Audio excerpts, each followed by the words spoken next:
Hello दोस्तों, आप सुन रहे हो तेनाली रामा का 25 जनवरी का फुल एपिसोड रिव्यू। तो शुरुआत में आपने देखा कि रामा खाना खाने बैठते हैं, तब शारदा और अम्मा उन्हें खाना परोसते हैं। तो खाने में रोटियां नहीं होती, किंतु चावल और उबले हुए आलू और बैंगन होते हैं। तो रामा कहते हैं ये क्या है? शारदा जी कहते हैं ये है उबले हुए बैंगन और मोती जैसे चावल, खुद अम्मा ने अपने हाथों से परोसे हैं। तो तेनाली रामा कहते हैं आप दोनों की थाली कहाँ है? आप दोनों भी मेरे साथ में खाना खाने बैठ जाओ, बहुत दिन हो गया हम दोनों साथ में नहीं खाना खाए। तब अम्मा कहती है कि उनके पेट में गुड़गुड़ गुड़गुड़ हो रही है सुबह से, और शारदा कहती है मैंने तो खाना बनाते वक्त ही खा लिया। तेनाली रामा जान चुके हैं कि घर में अन्न की कमी होने की वजह से शारदा और अम्मा विफल प्रयास कर रहे हैं, उन दोनों को भूख ही नहीं है, यह कहकर बात को बेचारे टाल रहे हैं क्योंकि घर में अन्न की कमी है ना। तब तेनाली रामा ने उन दोनों से बड़े ही प्यार से ये सब बातें निकाल ली और फिर अम्मा ने उन्हें सब सच सच बता दिया कि मुझे एक लड़की ने मदद की और हमें ये थोड़ा सा खाना मिल गया। तब तेनाली रामा अपने हाथों से अपने धर्म पत्नी को और अपनी अम्मा को खाना खिलाते हैं। बड़ी ही प्यारी सीरियल है, मुझे तो बहुत पसंद है। मैंने कहा था ना आपसे दोस्तों कि ये छोटे चोरी करने वाले बच्चे जो है ना, वो तेनाली रामा के बहुत काम आने वाले हैं। इस छोटी बच्ची ने अम्मा की तो मदद कर दी, खिचड़ी बना रही है अपने दोनों छोटे भाई बहन के लिए। अब दोनों को आवाज देके कहती है चलो बच्चों खिचड़ी खा लेते हैं। दोनों बच्चे बेचारे बहुत भूखे हैं, खाना बनाने के लिए पर्याप्त सामग्री ना होने की वजह से जो है जैसा है वही खाकर संतुष्ट हो रहे हैं ये बच्चे। ये तीनों भी बच्चे गिरगिट राज के शिकार हैं दोस्तों। अब क्या हुआ देखो, अब ये 3 पुतले हैं, इस छोटी बच्ची को वो एक संदूक में मिलते हैं, तो ये बच्ची ये पुतले देख के रोने लगती है। और यहाँ हमारी शारदा जी तो कुछ अलग ही मूड में है, शारदा जी की चाल ही बदल चुकी है। वो देखकर तेनाली रामा हैरान हो जाते हैं और अम्मा को सब समझ में आ जाता है।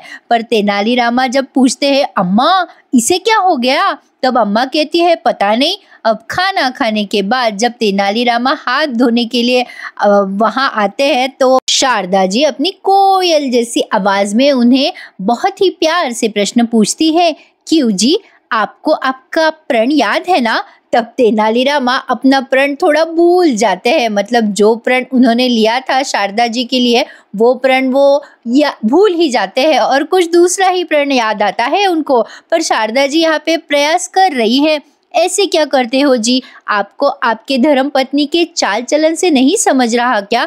आपको नहीं समझ रहा क्या मैं क्या इशारे कर रही हूँ? ए जी, आप अपनी सभी आरोपों से मुक्त हो गए हैं, अब तो दरबार में आप नियुक्त भी हो गए हो, कल आप दरबार भी जा रहे हो। पर तेनाली रामा को कुछ समझ में नहीं आ रहा। शारदा कहती है कुछ समझ रहे हो जी? अब तेनाली रामा कहते हैं जैसे? तब शारदा जी कहते हैं कोई शपथ, कोई प्रण जो उस समय आपने लिया था जब आप तेनाली गांव में थे। अब तेनाली रामा कहते हैं हाँ स्मरण है, मेरा प्रण पूरा हुआ तो तुम तैयार हो जाओ, कल ही हम सिद्धि मंदिर पहुंचते हैं। अब तेनाली रामा जब ये कहते हैं तब शारदा जी का मुंह उतर जाता है और वो कहते हैं क्या सिद्धि मंदिर, अरे हम उस प्रण की बात नहीं कर रहे हैं। तेनाली रामा कहते हैं फिर किस प्रण की बात कर रही हो शारदा, तुम ही खुद बता दो। शारदा कहती है बड़े होशियार बनते हो, बड़ी बड़ी गुत्थियां सुलझा ले, किसी का भी मस्तिष्क देखकर आप समझ जाते हो उसकी कुंडली क्या है, अपने पत्नी का चेहरा भी नहीं जान सकते क्या? याद आया कौन सा प्रण है? लेकिन फिर भी तेनाली रामा को समझ में नहीं आ रहा, फिर जाके समझ में आता है और वे कहते हैं दूरम दूरम वाला। अब शारदा जी कहते हैं नहीं जी, अब दूरम दूरम नहीं, निकटम निकटम कहिए। समझ में आ गया ना दोस्तों? तो फिर आगे देखिए, अब ये जो बच्ची है उसे संदूक मिल चुका है कुछ समथिंग, तो उस संदूक में 3 पुतले हैं। अब वो बच्ची उन पुतलों को देखकर रो रही है क्योंकि गिरगिट राज ने इन बच्चों से कहा है कि ये 3 पुतले संभाल के रखना, इन पुतलों को कुछ हो गया तो तुम्हारे माता पिता की मृत्यु निश्चित है। और ये गिरगिट राज के वचन वो बच्ची याद करती है और रोने लगती है और गिरगिट राज ने इन बच्चों को धन देने के लिए कहा है।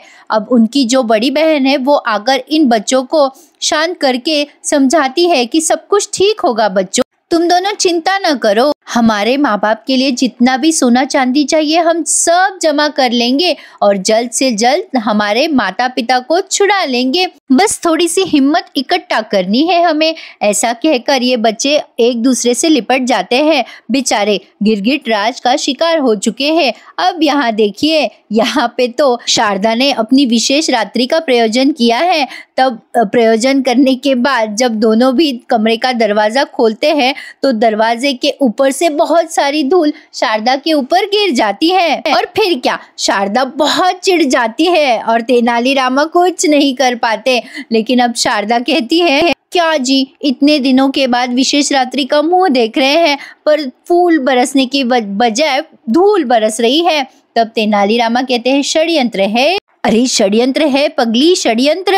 अब ये शारदा जी कहते हैं, आचार्य तथाचार्य जी यहाँ पर भी घुसा है क्या?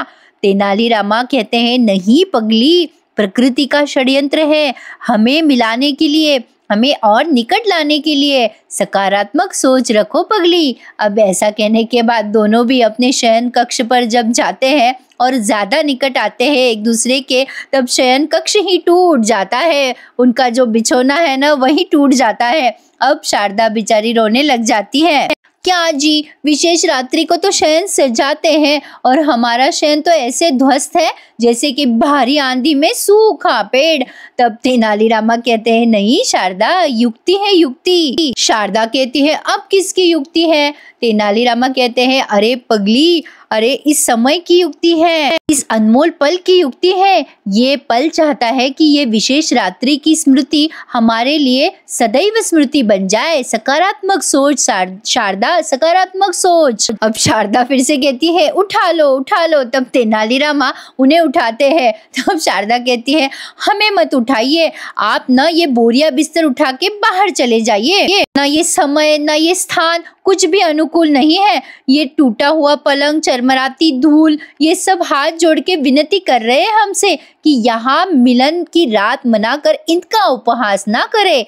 नहीं नहीं, मुझे नहीं लगता, हमारी विशेष रात्रि का समय आया ही नहीं है। अब तेनालीरामा को उनका प्रण याद आता है और उन्हें समझ में आ जाता है कि राजा ने उन्हें स्वीकार किया है पर प्रजा ने नहीं, मतलब उनका प्रण अब तक पूरा नहीं हुआ। ये बात सुनने के बाद बेचारी शारदा अब बेहोश होने वाली थी।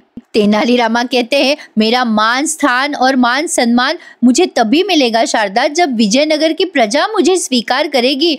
तभी होगा मेरा पूरा प्रण पूरा और तभी होगी हमारी विशेष रात्रि। हाँ शारदा, सही कहा तुमने, सही समय तो आया ही नहीं है। बेचारी शारदा पर बेचारे गनी बनी दोनों भी इस स्थिति में खड़े हैं। चाहे कुछ भी हो जाए, तथाचार्य ने उन्हें आदेश दिया है कि उनका एक ही पैर जमीन पे रहेगा, दूसरा पैर अगर जमीन पे आ गया तो उनकी खैर नहीं। तेनालीरामा की आ जाने की वजह से तथाचार्य जी का फिर से अहंकार जागृत हो गया है। अब तथाचार्य जी बहुत बहुत चिढ़ चुके हैं। तथाचार्य जी गनी बनी से कहते हैं, जब तक हम तेनालीरामा का बदला नहीं ले लेते तब तक हम चैन से नहीं बैठेंगे। गनी बनी कहते हैं, क्या गुरुजी, इतनी भी क्या रुष्टता, आपके प्यारे शिष्यों को माफ कर दीजिएगा। पर नहीं, तथाचार्य जी बहुत क्रोधित है उनसे और कहते हैं, यदि हमारे आज्ञा के बिना दूसरा पैर अगर भूमि पर छुआ तो अगली बार इससे भी भयानक दंड होगा। और करो पंडित रामा की सहायता। सर्प कही के डंक मार दिया हमें, एकदम चुपचाप से खड़े रहो। अब तथाचार्य जी को बहुत गुस्सा आया है क्योंकि गनी बनी ने रामा की मदद की है। गनी बनी कहते हैं, आचार्य जी हम पे थोड़ी दया करो, हमारी वजह से ही आपने वो गुत्थी सुलझाई थी ना। पर आचार्य जी कुछ भी मनस्थिति में है ही नहीं। अब तथाचार्य जी कहते हैं, हम सबके लिए उपहास बन चुके थे। हम गुरुवर्य तथाचार्य, हमारा सीधा संवाद ईश्वर से है। हम त्रिकाल दृष्टा महाज्ञानी महाप्रतापी है। हम कुल गुरु राजगुरु तथाचार्य, हम एक साधारण पंडित के छलावे में आ गए। हमने रामा को ही उसका भूत समझ लिया। नहीं, तुम दोनों के कारण ये सब हुआ है। तुम दोनों विश्वासघातियों के कारण वो चतुर रामा फिर से इस भूमि पर पैर रख रहा है। किसके कारण? सिर्फ तुम दोनों के कारण। महाराज उस दुष्ट की चक्र में आ गए और फिर से उसे दरबार में आने का न्योता भी दे दिया। तुम दोनों के कारण, सिर्फ तुम दोनों के कारण हुआ है ये सब। अब हमारे और राजकोष के बीच में वो रामा सर्पदंश की तरफ बैठा है, कुंडली मार के बैठा है। हमें फूटी कौड़ी भी नहीं मिलने देगा राजकोष की। हम क्या करें? आज से हम दरबार जाना ही बंद कर देंगे। फिर गनी बनी कहते हैं, तो गुरुजी रामा तो और भी शान से बैठेगा आपके आसन पर, वो भी पैर रखकर। अब आचार्य जी जरा सोचने लगते हैं, नहीं नहीं नहीं, अगर मैं दरबार नहीं गया तो रामा को तो अच्छा ही होगा। हम अगर दरबार नहीं गए तो पंडित रामाकृष्ण को उनका सही स्थान कौन दिखाएगा? हमें तो दरबार जाना ही होगा। बहुत हो गया पंडित रामाकृष्ण, तुम्हारा प्रपंच बहुत हो गया। वर्षों से तुम मुझे हराते आए हो, पर अब नहीं। अब तुम्हारा जीना मरना हम मुश्किल कर देने वाले हैं। अब चाहे वो दरबार हो या चाहे विजयनगर हो या फिर तुम्हारा घर, अब उल्टी गिनती शुरू कर दो रामाकृष्णा। अब तुम हमारे विजयनगर में अधिक दिनों के मेहमान हो ही नहीं। अब आचार्य जी बहुत बड़ी चाल चलने जा रहे हैं दोस्तों। अब आगे आगे देखो होता है क्या। तेनालीरामा के सामने तो बहुत सारी चुनौतियां हैं। तब यहाँ उन्होंने यह एपिसोड पूरा कर दिया। कैसा लगा आपको डिटेल में ये पूरा एपिसोड सुनना? मुझे कमेंट करके ज़रूर बताइएगा। और अच्छा लगा हो तो मेरे चैनल को सब्सक्राइब कर दीजिएगा, क्योंकि आपको तेनालीरामा के डेली रिव्यूज़ ऐसे ही आते रहेंगे। हर रोज़ रिव्यू सुनने के लिए चैनल सब्सक्राइब कीजिए और हमारे सारे रिव्यूज़ एंजॉय कीजिए। अगले प्रोमो में आपने देखा ही है, पूरे वीक से एक ही प्रोमो चला रहे हैं। अब ये हम 27 जनवरी को देखेंगे। आगे आगे देखिए होता है क्या। अच्छा लगा हो रिव्यू तो ज़रूर सब्सक्राइब कीजिएगा। और अब हम मिलेंगे मंडे को यानी सोमवार को अगले रिव्यू के साथ। तब तक के लिए happy weekend to all of you और धन्यवाद।